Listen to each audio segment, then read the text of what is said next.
예수 믿어 구원받고 하나님의 자녀가 되고 천국 백성이 된 우리들이 살아가는 모습을 두 가지로 정리하자면, 하나는 약속된 복을 누리는 것과 다른 하나는 사명을 감당하는 것, 이 두 가지입니다.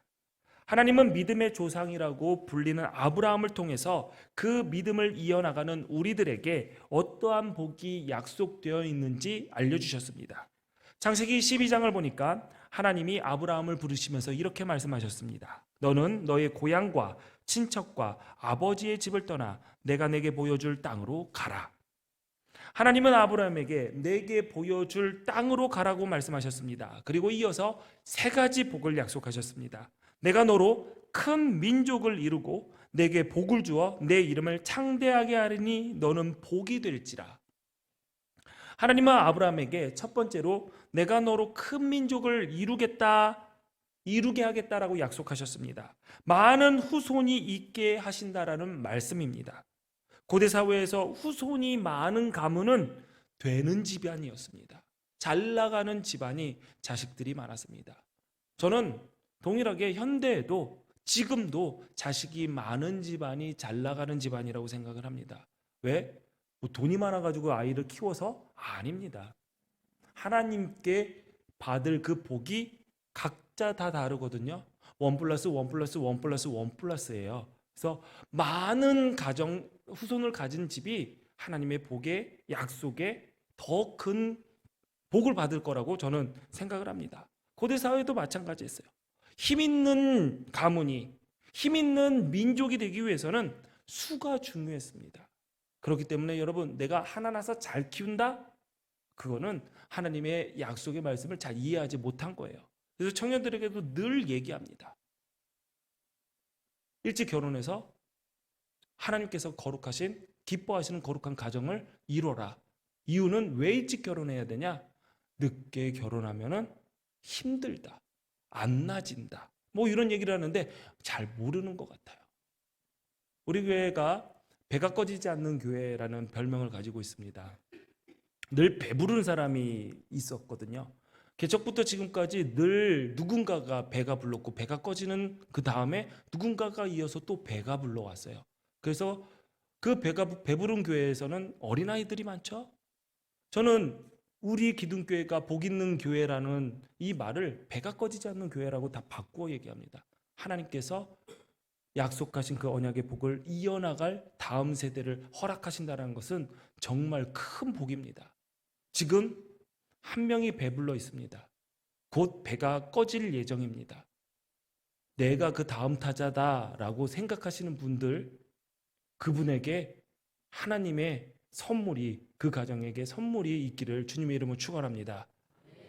제가 선포했으니 분명히 일은 하나님께서 하실 겁니다. 예. 둘째로 복을 준다고 하셨어요. 이는 물질적인 풍요로움을 주신다라는 뜻입니다. 아브라함에게 윤택하고 풍족한 삶을 약속하셨습니다. 셋째, 내 이름을 창대하게 하겠다, 창대하게 하리니 라고 약속하셨습니다. 명예와 영광을 얻게 하신다는 뜻입니다. 하나님은 아브라함이 세상에서 큰 영향력을 지닌 복된 사람이 될 것을 약속하셨습니다. 그런데 이 세 가지 복은 가라 라고 하는 그곳에 가야지 받을 수 있는 조건부 복이 아니었어요. 가면은 받고 안 가면은 못 받는 복이 아니라, 하나님께서는 이미 가라라고 명령하셨을 때 약속해 주신 복입니다. 이미 복을 주신 것입니다. 다만 주신 복을 하나님께서 명하신 그곳에서, 그 복의 터전에서 누리게 하시려고 내게 보여줄 땅으로 가라고 말씀하셨던 것입니다. 아브라함의 입장에서 보면 하나님의 약속도, 그 약속을 이루어 주실 땅도 확실하게 보이는 것은 아무것도 없었습니다. 가나안 땅, 아브라함이 간다고 해서 그곳이 빈 곳인가요? 빈 땅인가요? 아닙니다. 그곳에는 원주민들 살고 있었어요. 이미 주인이 있는 땅에 들어가서 사는 것이 쉬운 일일까요? 그렇지 않습니다. 또 당시 가나안 땅은 그렇게 문명이 발달된 지역이 아니었습니다. 비옥한 토지가 있었던 것도 아니었고요. 그렇기 때문에 사실 잘 나갔던 갈대아 우르에서, 문명이 발달된 그 도시에서 가나안 땅으로 향하는 것은 도전과 모험과 같은 일이었죠. 그곳에서 눌러서 앉아 사는 것이 더 현명한 선택일지도 모릅니다. 그러나 눈에 보이는 확실한 것을 내려놓고 보이지 않는 영원한 약속을 택하는 것이 바로 예수 믿어 구원받은 우리 성도들의 삶입니다. 하나님의 자녀들은 하나님을 인정하지 않고 그것을 넘어 하나님을 대적하는 그 땅으로 보냄을 받습니다. 그곳에서 살아가는 것이 사명입니다. 사명의 길, 약속을 이루는 길, 꽃길이 아닙니다. 아브라함은 하나님의 약속 안에서 그 복을 받기 위해 목숨을 건 여정을 시작해야 했습니다. 지금이야 차 타고 잘 뚫린 도로를 통해서 먼 길을 간다 하지만 당시는 도로가 있었을까요? 그냥 길을 걸어가야 됐고 그 길 가운데서 강도들을 만날 수도 있는 일이고 그 길을 가다가 병을 얻을 수도 있는 상황이었습니다. 그러나 목숨을 걸고 그 하나님께서 명령하신 그 땅을 향해서 그는 걸어갔습니다. 사명을 이루는 삶은, 그 길은 쉬운 일이 아닙니다. 예수님도 마찬가지입니다. 하나님의 뜻, 그 약속을 이루기 위해 십자가의 길을 걸어가셨습니다. 우리가 하나님께서 약속한 복의 자리를 차지하기 위해서 약속을 지키는 사명의 길을 걸어가야 한다는 것은 자명한 사실입니다. 믿음으로 살기를 결단하고 떠난 인생이지만 그 약속, 그 언약에 견실히 서 있지 못하면 인간적인 염려가 자연스럽게 찾아오게 됩니다. 잘 되는 길, 성공하는 길을 찾아서 세상에서 살던 방식대로 돌아갈 수밖에 없습니다. 하나님은 복과 사명을 우리에게 말씀하셨지만 우리는 어느 순간 사명이 빠진 하나님과의 약속과는 상관이 없는 복의 자리만 찾아서 나서고 그 자리에만 있고 싶어 합니다. 꽤 오래전에 어떤 청년이 저에게 상담을 받았어요. 궁금한 것이 참 많더라고요. 뭐가 궁금했냐면 어떻게 해야 구원받고 천국 갈 수 있느냐, 그것을 굉장히 궁금해했어요. 굉장히 기뻤어요. 이런 청년이 있구나. 영생의 문제에 대해서, 구원의 문제에 대해서 밤에 예수님을 찾아갔던 니고데모와 같이 어떻게 하면 구원을 얻을 수 있습니까? 라고 물어보는 청년이 있어서 저는 굉장히 기뻤습니다. 그런데 질문의 내용이 점점 깨림직한 질문이 자꾸 나와요. 목사님, 예수 믿으면 천국 가는 거 맞아요? 확실해요? 예수 믿으면은 천국 가는 거 맞아요? 여러분, 맞아요? 틀려요? 맞잖아요. 그래, 맞다. 예수 믿어야 구원받고 천국 간다. 확실하죠? 확실하다. 성경에 써 있다. 얼굴이 환해지는 거예요. 저도 얼굴이 환해졌습니다. 뭔가 구원의 길을 보여준 것 같은 쓰임 받았다는 사실에 기뻤어요. 근데 그 청년이 이어서 물어봅니다. 목사님 말씀을 들으니 내가 천국 갈 수 있다는 확신이 들었습니다. 거기까지 좋았어요.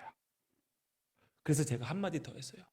우리 천국에 가서 주께서 주시는 상급 받기 위해서 이 땅에서 열심히 사명 감당하면서 살자. 갑자기 그 청년이 아니에요. 저는 하늘나라 상급 필요 없어요. 그냥 지옥만 가지 않고 천국에 가면 돼요. 갑자기 지금까지 뭔가 기쁘고 즐겁고 내가 쓰임받았다라는 그러한 모든 감동이 싹 사라지더라고요. 목사님, 저는 예수 잘 믿고 싶지도 않아요. 열심히 믿고 싶지 않고 그냥 천국만 가면 돼요. 그러니 천국에 들어갈 수 있는 이 간단한 방법, 예수님만 믿으면 된다. 이 말에 자기는 은혜 받고 확신이 들고 기쁘다라는 거예요. 그러면서 계속 확인한 거예요. 목사님, 예수님만 믿으면 맞죠? 천국 가죠? 가죠? 한마디 더 합니다. 그러면 예수 믿으면 교회 안 나와도 천국 가죠? 그가 정말 궁금했던 것은 복음 받되 사명을 감당하지 않는 방법은 있는가였던 것이죠. 그런데 안타깝게도 신앙생활을 하는 많은 사람들이 이것이 가능할 것이라고 생각하고 이 방법을 찾아 나설 때가 너무나도 많다는 거죠. 우리 힘있게 신앙생활을 합시다. 목사님, 아니에요. 여기 선을 넘어서면 저는 너무 부담스러워요. 지금 해도 충분히 천국 간다고 저는 생각을 해요. 여러분, 신앙생활에 가성비를 너무 따지는 것 같아요. 이만큼만 해도 천국 가고, 진짜 발이 손이 되도록 열심히 노력하고 땀 흘리고 피 흘리고 헌신하면서 온 삶을 다 바쳐 헌신하고 하나님의 일을 해도 천국 가고, 가성비 싸게 가는 걸 좋아하잖아요. 그러니까 적당히 해도 천국 갈 수 있지 않을까? 물론 예수님께서 우리에게 허락하신 은혜가 분명히 큼을 우리는 믿습니다. 예수 믿어서 구원 받는 것은 사실이에요. 그런데 계산을 왜 해요? 계산하면 안 되는 거죠. 그렇게 해서 천국 가면은 그게 천국일까요? 하나님께서 잘 왔다 하시고 칭찬하시고 받아주시는 그곳을 가야지. 너까지? 이러면은 그 자리가 과연 복된 자리일까라는 생각도 듭니다. 믿음은 보이지도 않고 설명할 수도 없습니다. 설명이 가능하고 눈에 보인다라면 믿는 건 너무 쉽죠. 그러나 믿음 자체가 내가 인지하지 못하고 자각할 수 없는 것을 확신하는 것이기 때문에 내가 계산해야 되고 이해해야 되고 납득해야지 믿어진다? 이런 것으로부터 떠나야지 믿음이 시작이 됩니다. 하나님의 언약이라는 것도 그런 것입니다. 설명도 이해도 납득도 어려운 것이 하나님의 은혜이고 하나님이 우리와 맺은 언약입니다. 언약이라고 하면 뭔가 대단한 것처럼 보이는데 약속이라고 할 수도 있고요. 우리가 계약서 쓰죠? 계약이라고도 할 수가 있습니다. 무언가 약속을 하고 계약을 맺으면 서로 간에 주는 것이 주고받는 것이 비슷합니다. 그 가치는 서로 비슷해야 됩니다. 그런데 만약에 이런 계약을 여러분의 자녀들이 한다고 쳐요. 누나가 동생이랑 어린 동생이랑 계약서를 씁니다. 근데 계약 내용을 딱 봤더니 누나는 한 달에 100원씩 동생에게 준다. 동생은 한 달간 누나 방을 청소한다. 그러고 계약서를 딱 주고 두 장에 가운데 간인도 찍고 그러면서 계약서를 쓰고 있어요. 이게 계약이 되나요? 말도 안 되는 계약이고 계약이 이루어지지도 않을 뿐더러 이루어졌다 하더라도 그거는 불공정 계약이에요. 그런데 하나님께서 우리와 맺은 계약이 그런 계약입니다. 불공정 계약이에요. 우리가 하나님께 드리는 것은 너무나도 빈약하고 없는데 하나님은 우리에게 어마어마한 복을 약속하시면서 계약을 맺으셨어요. 그 계약의 내용에서 우리에게 요구하는 것이 이것입니다. 우리 시편 128편 1절부터 4절까지 함께 읽어볼까요? 시작. 그의 길을 걷는 자마다 복이 있도다. 내가 내 손이 수고한 대로 먹을 것이라. 내가 복되고 형통하리로다. 내 집 안방에 있는 내 아내는 결실한 포도나무 같으며 내 식탁에 둘러앉은 자식들은 어린 감람나무 같으리로다. 여호와를 경외하는 자는 이같이 복을 얻으리로다. 아멘. 여러분, 많은 사람들이 복 받고 싶어해요. 잘 되기를 바래요. 건강하고 평안하기를 기도합니다. 복을 얻는 전제를 보지 못할 때가 많아요. 그런데 전제가 뭘까요? 여호와를 경외하며 그의 길을 걷는 자입니다. 하나님을 경외하고 약속을 이루는 길을 걷는 자, 보이지 않지만 주께서 가라라고 명령하신 그 길을 걷는 자, 하나님께서 약속하신 복은 여호와를 경외하며 그 길을 걷는 자가 누릴 수 있는 것입니다. 하나님의 복의 약속을 받은 아브라함이 자식이 없자 성급하게 사례가 아닌 하갈을 통해 아들을 얻고자 했습니다. 그 결과는 이스마엘의 탄생이었죠. 이스마엘이 하나님의 복의 언약을 이어갈 후손이라고 생각했던 아브라함에게 하나님은 13년 동안 침묵하셨습니다. 13년이라는 시간은 그들에게 하나님의 부재의 시간이었어요.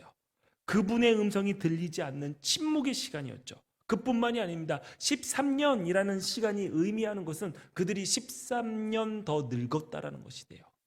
13살 더 먹는 것이 됩니다. 아브람도 그렇지만 사라는 더더욱 그가 임신할 가능성이 없어진 셈이죠.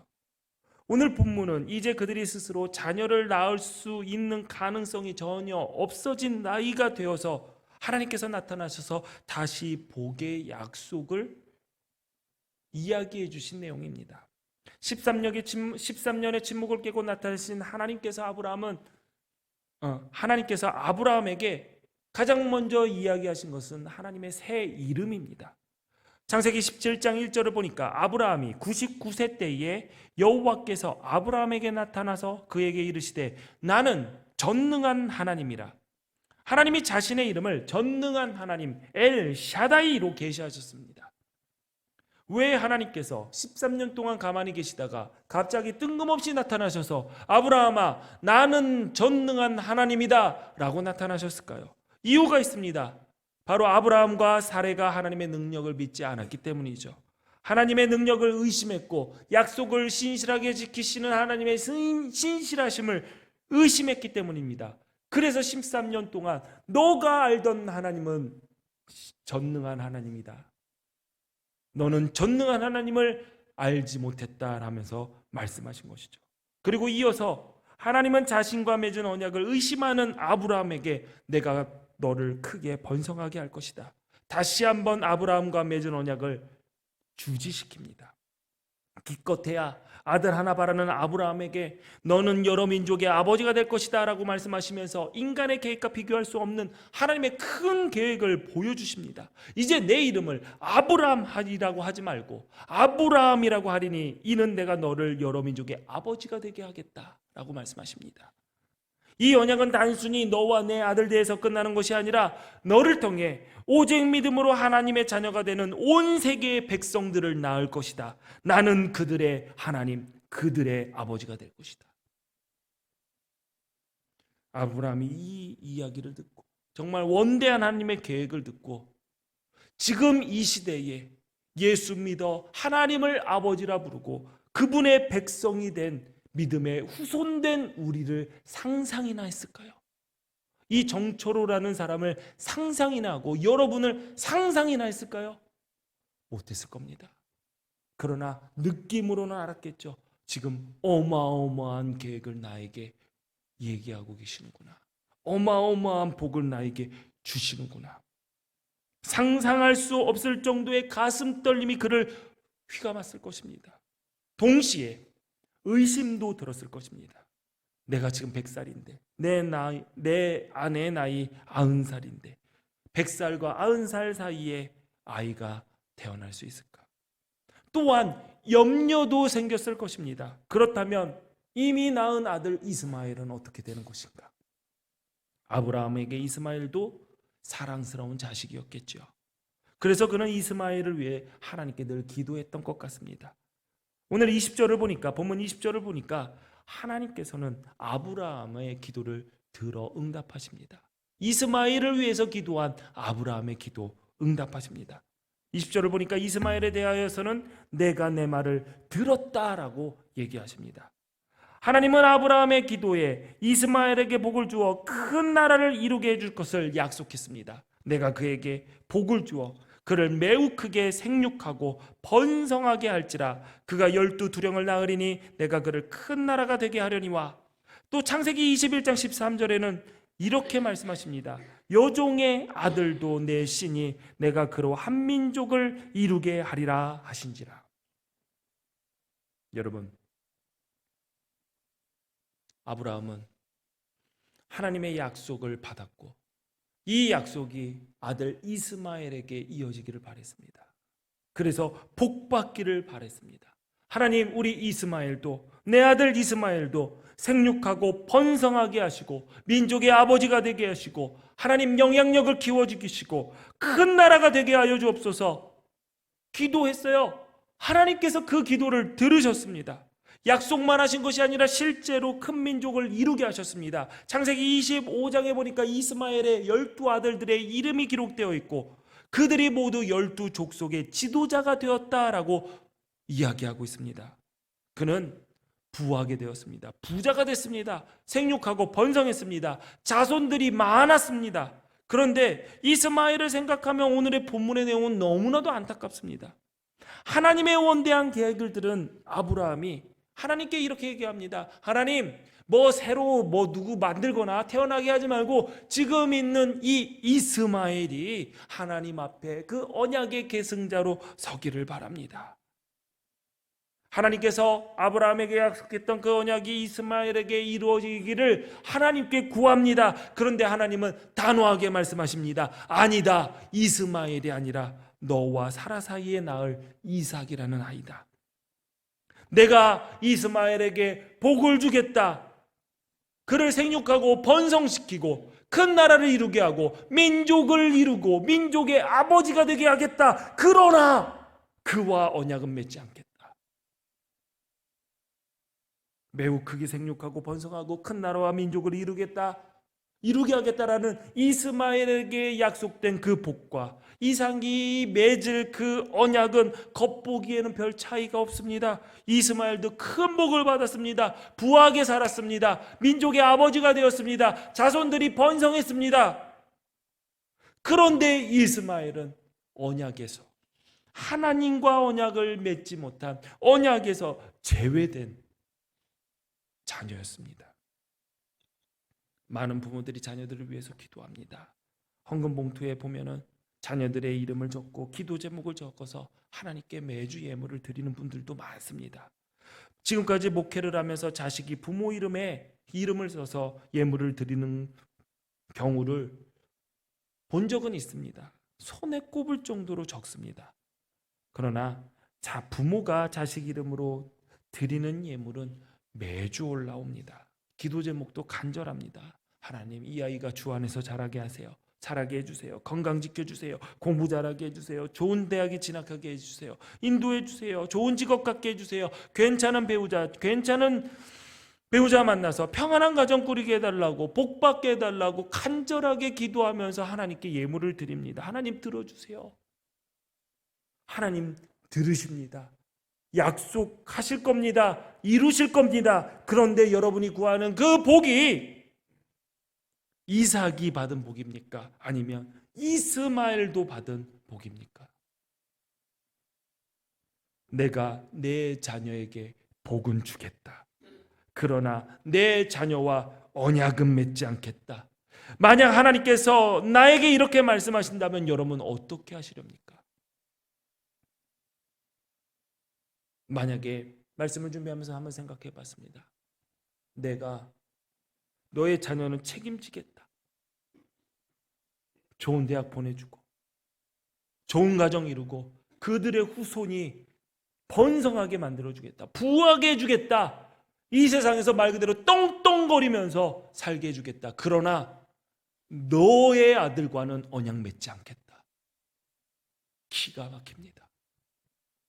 세상에서 가장 큰 절규를 하며 쓰러질 일이 이 일 말고 무엇이 더 있겠습니까?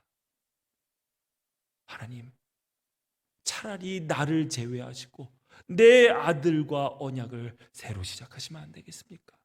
그 말이 나오는 게 부모 아닙니까?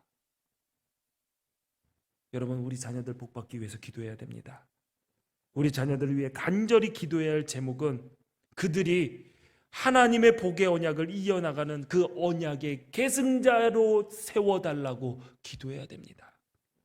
하나님은 우리에게 관심 갖고 계십니다. 우리를 지켜보고 여러분의 가정을 지켜보고 계십니다. 더불어 여러분의 자녀들에게 더 큰 관심이 있습니다. 여러분에게 약속하셨던 그 언약의 복이 여러분의 자녀에게도 이어지는 것에 대해서 하나님은 굉장히 큰 관심을 갖고 여러분의 자녀를 지켜보고 계십니다. 하나님은 또 이 일을 이루기 위해 마음과 정성을 다하시겠다라고 약속하셨습니다. 예레미야 32장 39절부터 41절까지 내용을 보면 이렇습니다.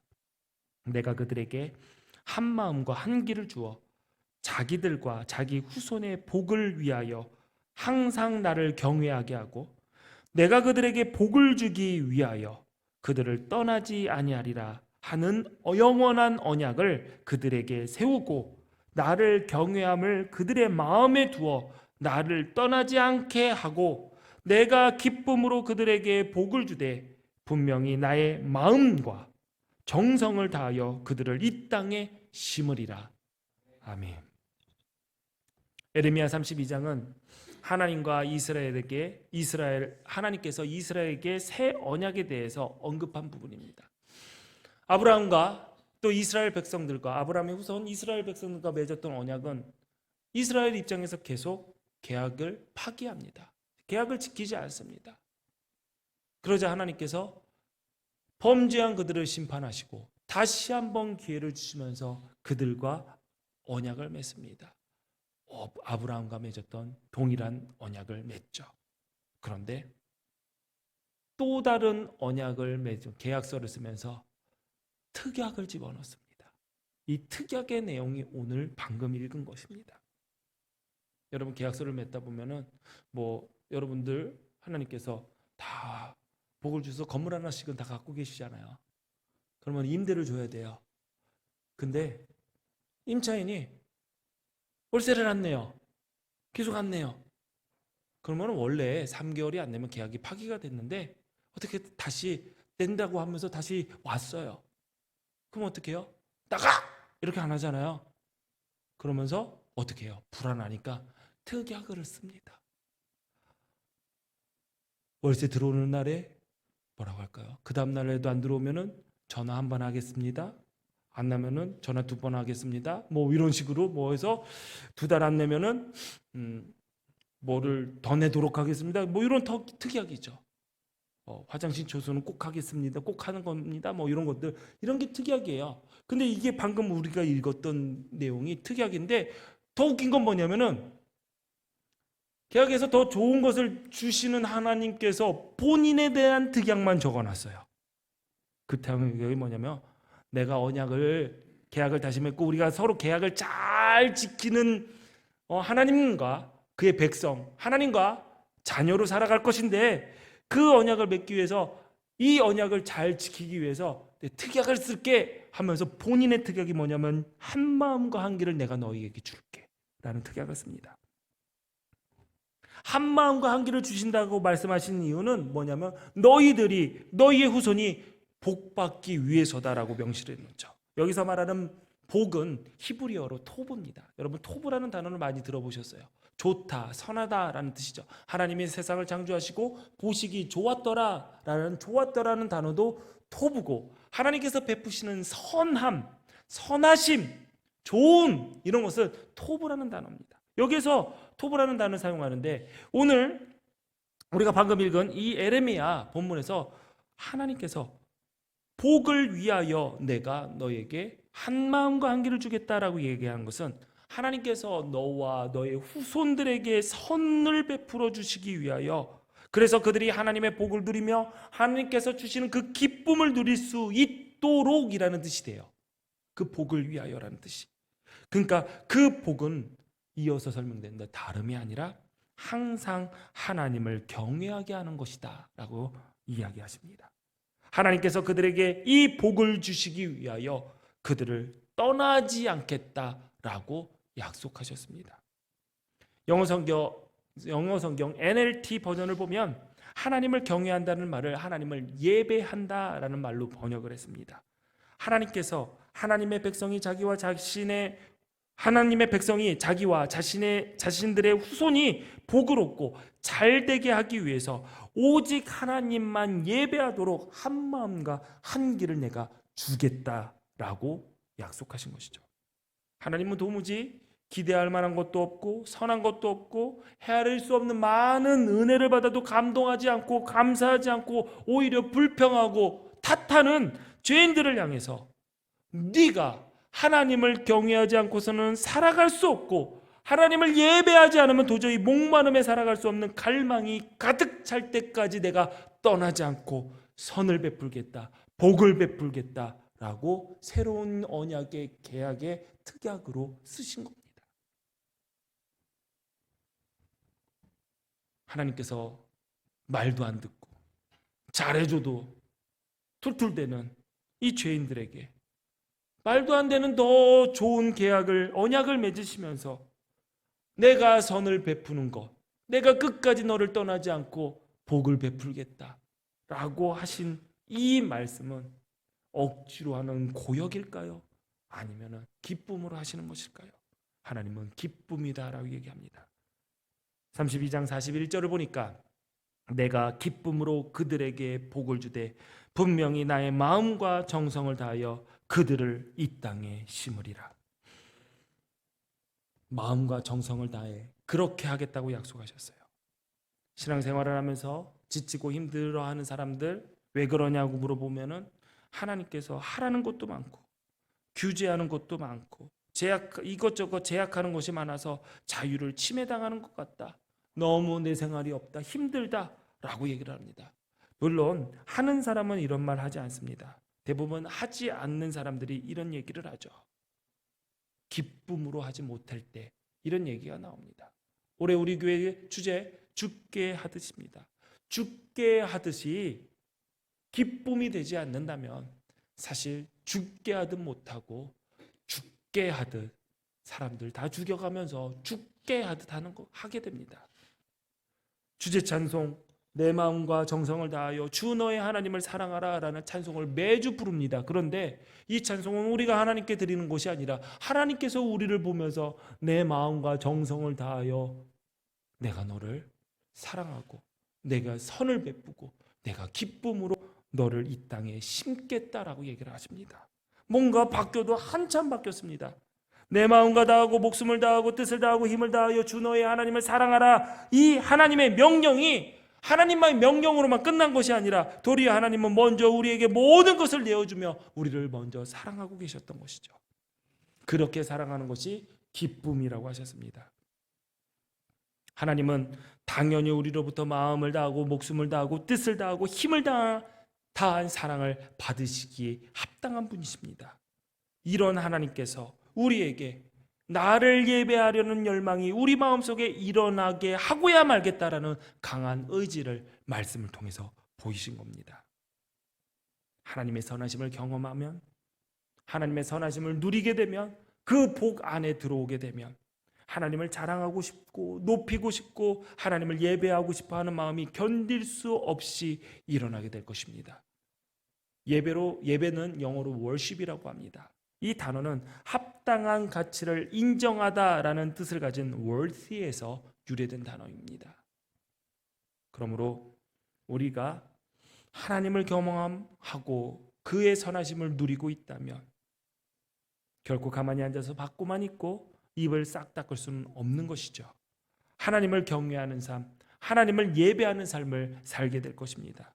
그런 마음을 주시기 위해 오늘도 하나님은 선을 베푸시기를 결코 그치지 않겠다라는 이 약속을 예수 믿어 구원받은 우리들에게 다 주셨습니다.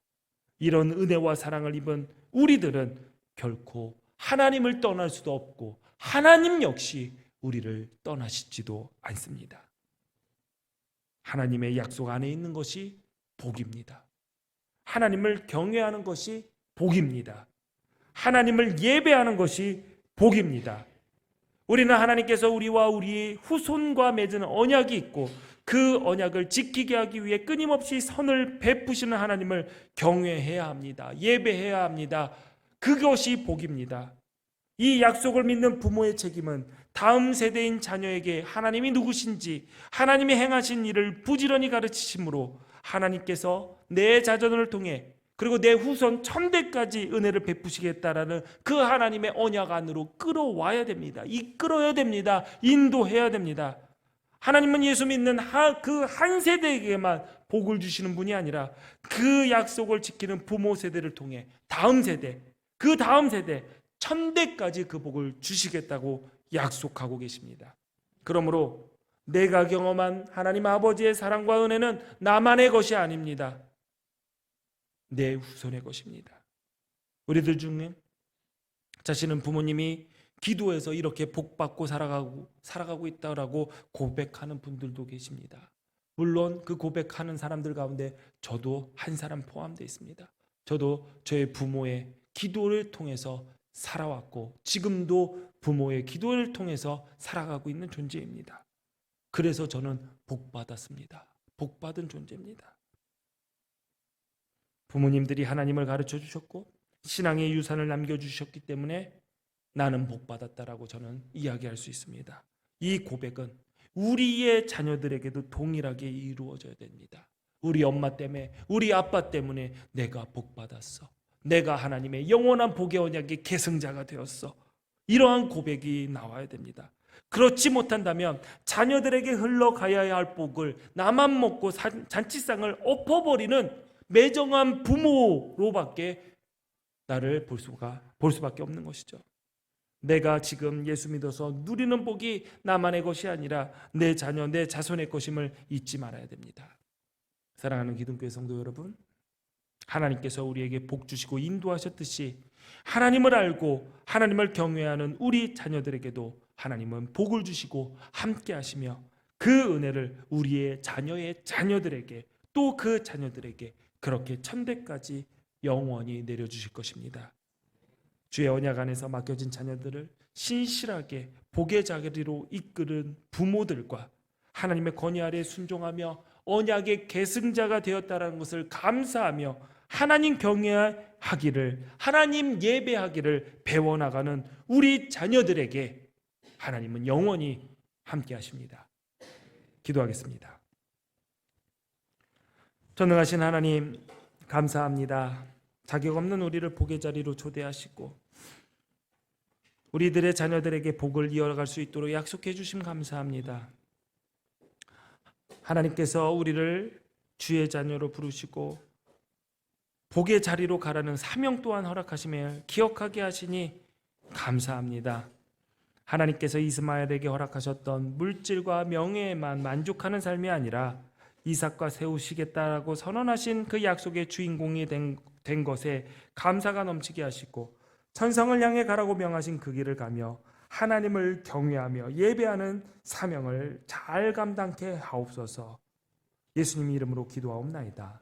아멘. 찬송 부르시면서 준비하신 예물 하나님께 드리십니다.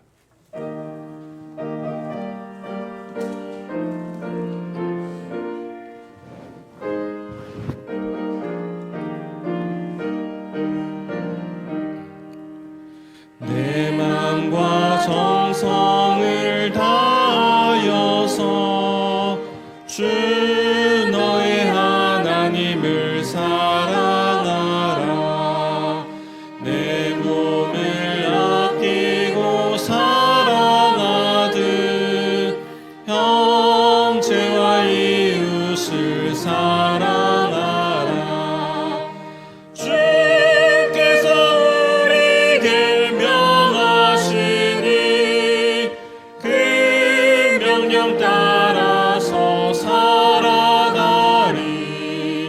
널 미워 해치는 원수라도 언제나 너그럽게 사랑하라.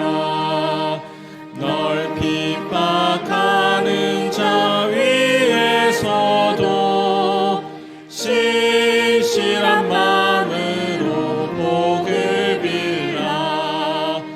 주께서 우리에게 명하시니 그 명령 따라서 살아가리. 나 항상 주님을 멀리하고 형제를 사랑하지 못하였다. 이러한 죄인을 사랑하사 주께서 몸 버려 죽으셨다. 속죄의 큰 사랑 받으니로 내 생명 다 바쳐 충성하리.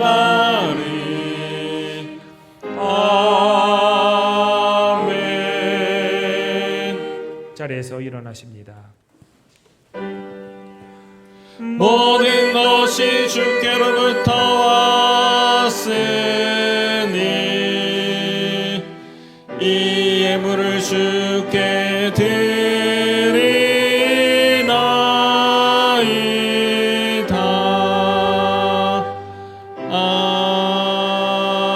아멘. 드려진 예물 위해서 기도하겠습니다. 하나님께 받은 것이 있기 때문에 예배의 자리에 빈손으로 오지 않고 구별하여 하나님께 예물을 드립니다. 11조 감사헌금, 건축헌금, 성교헌금, 일전번제 예물 여러 가지 제목에 이름을 적었고 기도의 제목을 적었고 하나님께 감사하는 마음으로 하나님께 드립니다. 주님 기쁘게 받아 주옵소서. 하나님 우리 성도들 믿음의 여정 잘 마칠 수 있도록 언약 안에서 그 길을 걸어갈 사명의 길을 걸어갈 수 있도록 때를 따라 돕는 은혜로 늘 함께하여 주시고 가정과 일터에 물질 때문에 어려움 겪지 않도록 늘 함께하여 주시옵소서. 생애 순간순간마다 감사의 고백과 헌신이 식지 않게 하시고 주님 오시기를 준비하며 살아가는 복된 삶의 주인공들로 서게 하여 주옵소서. 이 예물을 맡아 사용하는 교회에도 함께하여 주셔서 인간의 생각과 욕심이 아닌 하나님의 뜻을 이루는 일에 지혜롭게 사용할 수 있도록 이끌어 주옵소서. 예수님 이름으로 기도합니다. 아멘.